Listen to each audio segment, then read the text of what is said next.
Thank you for joining me again on Real Biblical Application Podcast. Today it's just going to be a short talk, much shorter than the usual episode, which can be an hour to 2.5 hours. This is just probably going to be 10 minutes, maybe. I just want to talk about pride real quick. You know, pride is probably one of the biggest issues that a Christian can have in his life. Maybe the most destructive problem or characteristic in a Christian's life. It can cause a multitude of issues. You know, Jesus, whenever he was put to death, this was one of the accusations that was brought before him. In John 5, verse 18, it says, "For this reason, therefore, the Jews were seeking all the more to kill him, because he not only was breaking the Sabbath, but also was calling God his own Father, making himself equal with God." And so whenever these Jews looked at Jesus, they made these accusations of pride, these accusations that he's saying he's much greater than what he is. Of course, he was great. But what we don't want as Christians is for accusations to land on us with any type of validity. I think as Christians, we're going to have accusations come our way. If they came on Jesus, they surely will come on us if we're following him. But what we don't want is an accusation of pride to come and then land with validity on us. That's the last thing that we want, for someone to accuse us of having pride and them being right. That is what we need to be afraid of. In Proverbs 16, 18 through 19, it says, "Pride goes before destruction, and a haughty spirit before stumbling. It's better to be humble in spirit with the needy than to divide the spoils with the proud." You know, I can see this play out several times in the Bible, but I think the clearest way that we see this depicted in the Bible, and maybe we can make some arguments about what the clearest depiction of this verse would be, but the first thing that pops in my mind, at least, is the parable of the Pharisee and the Sadducee. Now, we've already done an episode on this parable. So if you haven't watched that, I would encourage you to do that. You can either watch it here on YouTube, or you can also listen to it on Spotify or Apple Podcast. That was a great discussion that I had with Todd Richardson. But anyways, in Luke chapter 18, let's go ahead and start at verse 9. "He," being Jesus, "also told this parable to some who trusted in themselves that they were righteous, and treated others with contempt. Two men went up to the temple to pray, one a Pharisee and the other a tax collector. The Pharisee, standing by himself, prayed thus: 'God, I thank you that I am not like other men, extortioners, unjust, adulterers, or even like this tax collector. I fast twice a week. I give tithes of all that I get.' But the tax collector, standing far off, would not even lift his eyes to heaven, but beat his breast, saying, 'God, be merciful to me, a sinner.' I tell you, this man went down to his house justified rather than the other. For everyone who exalts himself will be humbled, but the one who humbles himself will be exalted." You know, comparisons are not something that a Christian should be doing in their life, especially unfavorable comparisons.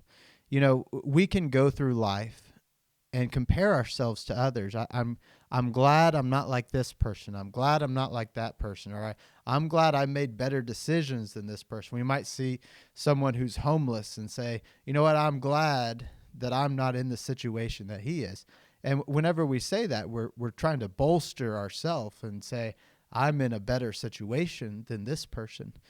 Comparisons are never a good thing to do.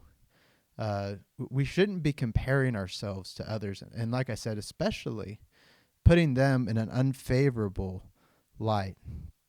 In this parable of the Pharisee and the tax collector, we have a man making such comparisons and saying, I am thankful that I am not like this tax collector.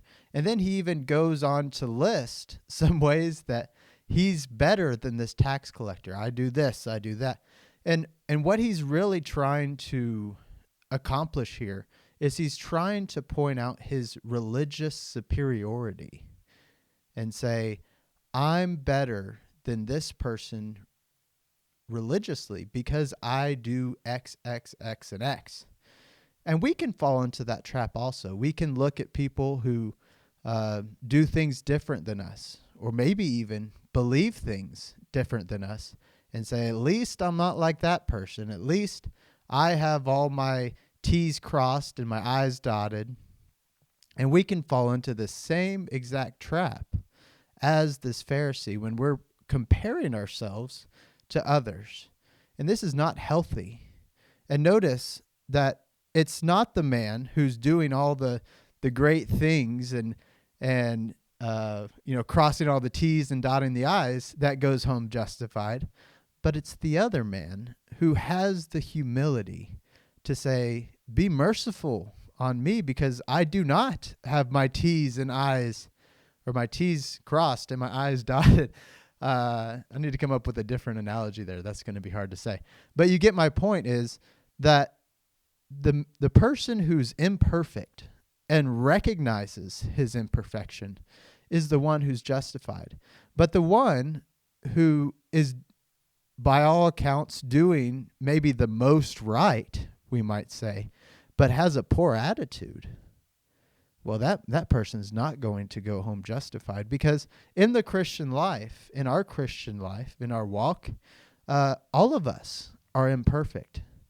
And who are we to say this person is not safe and I am safe because I do this and they don't do that, whatever comparison we might make over any number of things. We have this temptation to prop up ourselves in relation to others because it makes us feel good and it makes us feel safe to say, man, I am better off than this person.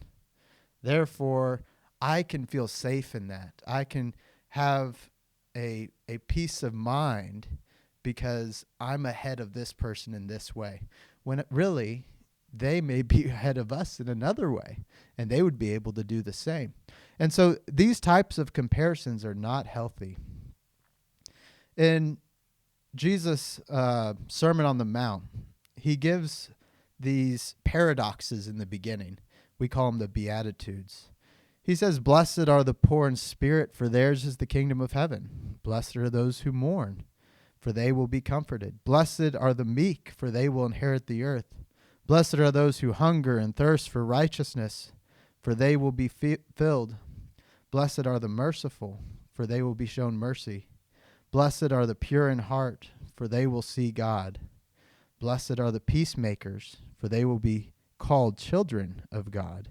And blessed are those who are persecuted because of righteousness, for theirs is the kingdom of heaven. Whenever we see this phrase, kingdom of heaven, sometimes it's in Matthew's accounts, it's called, he says kingdom of heaven. In the other Gospels, it typically says the kingdom of God. Whenever it's talking about the kingdom, it's talking about the reign of Christ.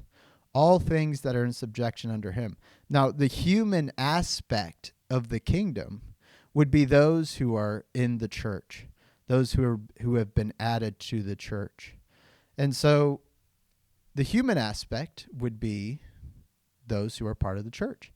Now, there is a non-human aspect to the kingdom as well.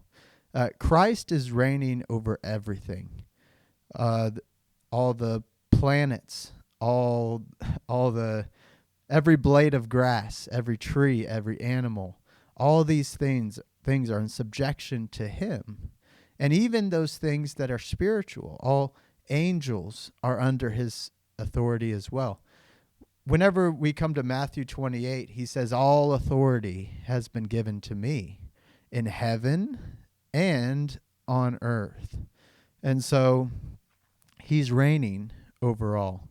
Now, I say that because at the end of the Beatitudes, it says, blessed are those who are persecuted for righteousness, for theirs is the kingdom of heaven. Now, the Beatitudes are giving the characteristics that are expected in the Christian. And all of these, the pure in heart, the merciful, the meek, the peacemakers, all kind of tie into having a humble attitude.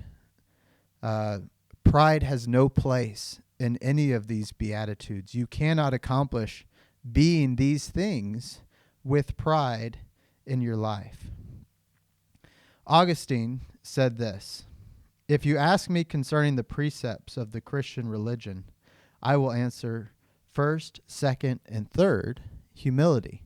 And so what Augustine is saying is, humility is probably one of the most important things that a Christian can have.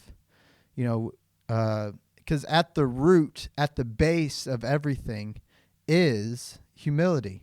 Just to give some examples, imagine humility, or not humility, but yeah, you can imagine humility. Imagine humility being the soil in which everything that we want to flourish grows out of. So every plant, we can assign a value. So let's say you have a plant of faith. And so we want our faith to grow. And so at the root of our faith has to be humility. Would anyone depend on Christ and put their faith and their trust in Christ and follow his commands if he wasn't humble? And the truth is they wouldn't. Their faith would not have any strength, any depth to it without the soil of humility. Or worship. What would our worship be like without humility? Well, if we're focused on exalting self, we're not going to take the time to exalt God in any way and to consider God as someone greater than ourselves. And so it takes humility to worship our Father appropriately. Obedience. Imagine a plant being obedient. So we want our obedience to thrive and to grow. We have to surrender in order to obey. We have to surrender to our wants and our desires. And that takes humility because we're putting Christ first. Or love. If we want to be a good Christian and love God and we want to love our neighbor, then we have to be humble people. Because love grows out of the soil of love. Because love is all about seeking others as more valuable than ourselves. And we can't do that unless we humble ourselves to the point where we are servant below them and we lift them up instead of trying to find ways to claw and put ourselves above them. We're trying to surrender and put ourselves below them so we can lift them up. That's exactly what Christ did according to Philippians chapter 2. And so you could go on and on and on. First, second, third importance is humility because it is the soil that everything good in the Christian life flourishes. I hope this was helpful. It was just kind of spur of the moment. And I just said, hey, I'm going to make a quick video real quick. And I sat down and made it. So I hope this was an encouragement. That's my goal in this, is to encourage you and help you in your Christian walk. If you have any questions or would like to reach out, just send me an email to realbiblicalapplication@gmail.com.